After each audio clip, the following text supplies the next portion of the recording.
All right, g'day guys. So I wanted to jump on here as big topic of conversation at the moment is Adam Bandt and Lydia Thorpe choosing to reject the Australian flag or reject standing with the Australian flag. Andy, what do you think about that? Oh, I'm disgusted, mate. I think it's divisive and horrendous and never should have happened. What about you, Chris? I disagree with it. If he wanted to bring it up, he should have done that before the election. But I agree with free speech. So if that's what he was trying to get at, I understand, but I disagree with what he's done. Okay. Now, both of you gentlemen are veterans. Talk to us a little bit about why the Australian flag is important to you, Andy. Well, there's a lot of history under that flag. I've got 4 generations in my family that have fought under this flag. It's a flag that I think we hold with a lot of honour and dignity. And it's something I take personal pride in. It's why I chose to represent this nation with the Defence Force. So for me, the flag is a very important symbol of who we are as a people, as one nation united. Now, Chris, the Greens are predominantly from down there in Victoria. You know, there's always these sort of conversations around the flag having connotations to being part of, you know, the colonialism and acts towards Aboriginal and Indigenous Australians. Like, what's your view on it now, looking at it from a sort of Victorian, more social aspect? Victoria, it seems to be different from the rest of Australia. Australia Day, we call Invasion Day down here.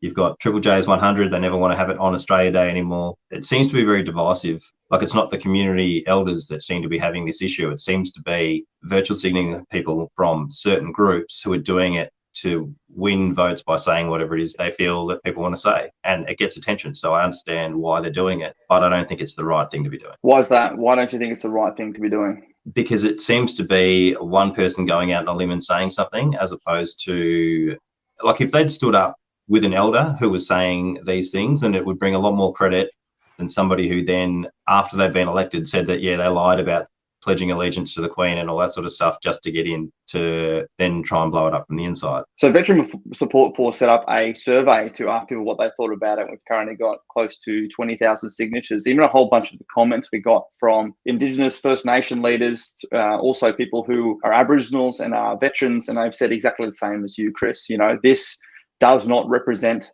the majority, even the minority of the actual First Nation people who should be the ones having these conversations, let alone Adam Bandt being the person standing up professing to know exactly what this means. That's not suffice to say that this isn't a contentious topic, but I don't know about you, Andy. In my personal opinion, I don't think it's the place of a Australian democratically elected, a newly elected senator to, as one of his first actions, separate our flag at a time when people are trying to talk about our reconciliation and the path forward over the next 3 years of this election term. I think it is what it is. It's a political stunt. Adam Bandt's done this. If we look back at 2018 when he first took office, he accused Jim Molan of as being a war criminal and later had to apologise for it. So, you know, I see an apology coming.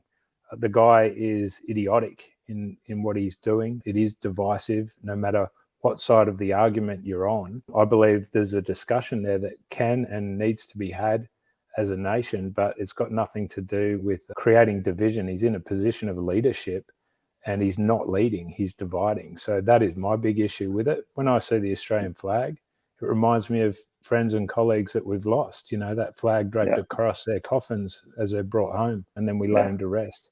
So it's got a lot of emotion tied to it. Again, I'm very pro freedom of speech. So when people protest or they do something like that, I'm very aware that if you try and shut one side of the argument down, then we can't have a discussion anymore.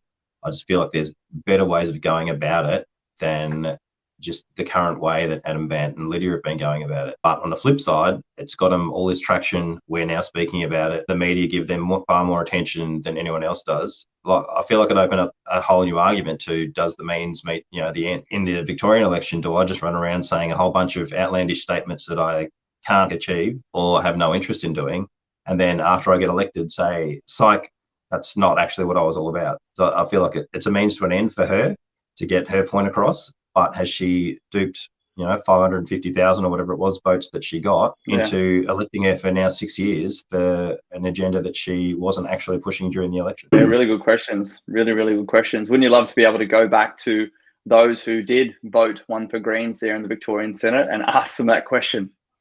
with Senate seats is it's a 6-year deal. And I don't think people understand that it's 6 years. It's not just a 3-year one that you can get to replace. Like, she's there for 6 years now. So the next election, her seat is not up. She will be there anyway. But again, this is another education point where nobody knows about that sort of thing. Yeah. All right, quickly jumping into what this has done is bring up a few conversations surrounding the flag. Now, I've gone out pretty hard on social media because, like you, Andy, as you explained, that flag has a very sentimental place from being draped on coffins, being worn on our uniforms. It's a key symbol of a large part of our service. And the Australian flag in its current form first came about, I think it was 1903, after a competition. And look, it wasn't the official flag during World War I or World War II, even though it was flown in different adaptations.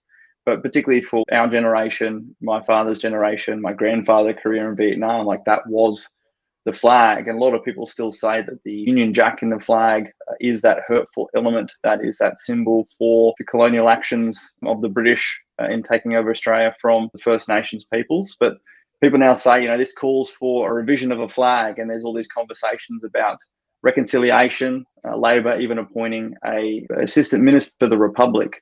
What are you guys' thought on that conversation that has been opened up as people start to henpeck at the flag? Is this something we should be looking at as a result of this? Is this something that we should be looking at in due course as a part of a wider Republican conversation? I'm really keen on what you think, Andy. Yeah, look, I'm all up for conversations around this, particularly around Australia being a republic. We've gone to vote a number of times, and Australia has voted to remain a constitutional monarchy under the current system. Look, I'm actually quite pro becoming a republic and a nation of our own in our own right. There's pros and cons for that. There's really wide-ranging debates on how that can impact us as a nation, impact our rights and our freedoms under the Constitution, rewriting laws, reviewing the Constitution. These are all really important topics. And I think Australia is ready to really get into a deep dive and discussion around these significant issues. I think we need to honour our history and recognise where we've come from in doing that. Rewriting history or pretending it didn't happen a certain way that it did helps no one. We need to learn from our history in order to be better and do better. Yes, we have a colonial past. Australia was a penal colony under British rule. This is all part of our history, and it is what makes up the really diverse and beautiful landscape that Australia is as a people and a nation. We can't just simply ignore or remove parts of our history because we don't like it, or certain aspects or parts of the community don't like it. I think we need to have honest and open communication and discussion about where we see ourselves going as a country in the future. At the moment, there is an identity crisis in Australia. I think we've discussed that at length. Heston, you've put out some articles about that. And I think the Anzac spirit is, like you've mentioned, is one of those key focus points as who we are as a nation and a people. And we need to focus on the things that bring us together, that unify us. Things like our multiculturalism, one of the most multicultural nations on the planet, that proves people from all backgrounds can live harmoniously together.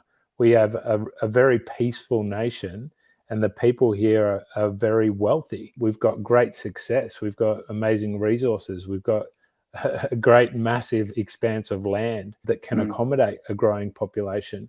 But who are we as a nation? And that is the bigger question that I think needs to be answered. And at the moment, unfortunately, is not being answered or addressed by the political leadership in this country from any party. I really don't see a lot of leadership as who we are as a nation coming out of the people that are chosen to represent us in Canberra. Yeah, we've had those conversations about that leadership piece. You want to hire performance, you need a higher purpose. And I'm 100% with you that this is all stemming from a national identity crisis. I firmly believe that, as we start henpecking on these issues, and as what may seem simple actions like moving a flag, actually hit into that deep patriotic or nationalistic vein that some people do have, particularly with such symbols that are carried and custodian by our armed forces. I definitely think, coming out of COVID, we saw our states pulling each other apart, making laws superseding that of the federal. One key issue there is federation and the federated model, something that should still be progressing forward with now such a freely and readily accessible national society and international society. Through to, I'm a traditionalist at heart, and I think this time needs to be spent now, as sadly Queen Elizabeth does look like she is in the next, at least maybe not the next election cycle, but the one after that will likely be replaced by Charles. And that's the time where we have these opportunities to look to have these conversations, plan them pragmatically, involve all elements of our community to potentially re-establish a new Australian identity, an independent Australia, or Republic Australia, whatever you want to call it.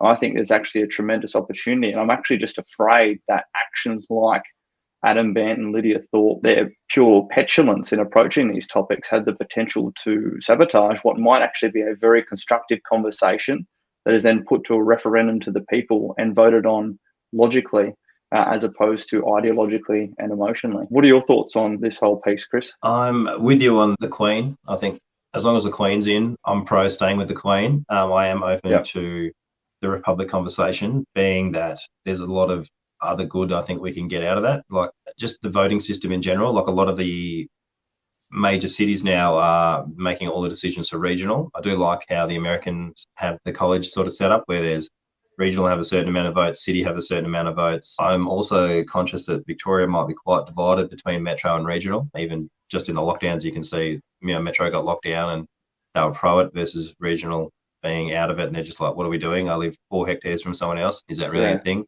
As for the flag, I like the Australian flag, and I'm pretty sure the First Nations people enjoy having their own flag, and the Torres Strait Islanders people have got their own flag. I just don't know anyone that's going to be happy with a mishmash of those flags. Like the First Nations, if they're 1/3, Australians get 1/3, Torres Strait Islanders get 1/3, is somebody going to be upset that they should have had half of it, or if the colours should have been their colours and that sort of thing? Or do we have a completely new flag that doesn't have anything to do with any of those other ones? I just feel like the debate for that is just going to be craziness at the moment, but I think it'll be easier to make us a republic than it would be to change the flag. Yeah, absolutely. I think they all, for me, the flag is a byproduct. It's the symbol of the nation. You can't just go changing symbols. Like, that symbol has to be the end state of that cultural discussion, that paradigm shift, that long conversation and referendum that comes within a democratic society as we have here. But it's good. It's good to break down these conversations with you, gentlemen.